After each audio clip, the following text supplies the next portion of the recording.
Setidaknya 66 anak-anak meninggal di Gambia akibat cedera ginjal akut.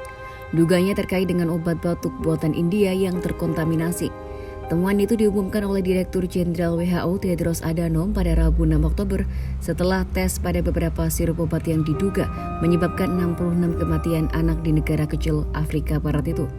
Tedros mengatakan kepada wartawan bahwa Badan PBB sedang melakukan penyelidikan dengan regulator India dan perusahaan yang membuat sirup obat batuk Maiden Pharma yang berbasis di New Delhi.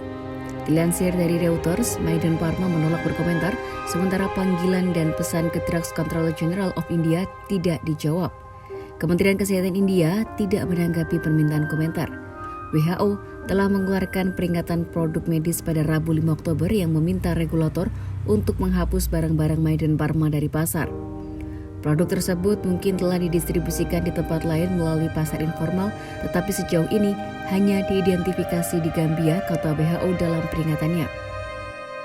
Analis laboratorium mengonfirmasi jumlah dietilen glikol dan etilen glikol yang tidak dapat diterima dapat menjadi racun dan menyebabkan cedera ginjal akut.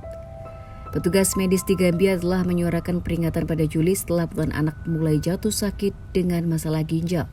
Kematian itu membingungkan petugas medis sebelum sebuah pola muncul, yakni lusinan pasien di bawah 5 tahun jatuh sakit 3 hingga 5 hari setelah meminum sirup paracetamol yang dijual secara lokal. Direktur Layanan Kesehatan Gambia, Mustafa Bitaya mengatakan masalah serupa telah terdeteksi pada obat sirup lain, tetapi kementerian sedang menunggu konfirmasi hasilnya.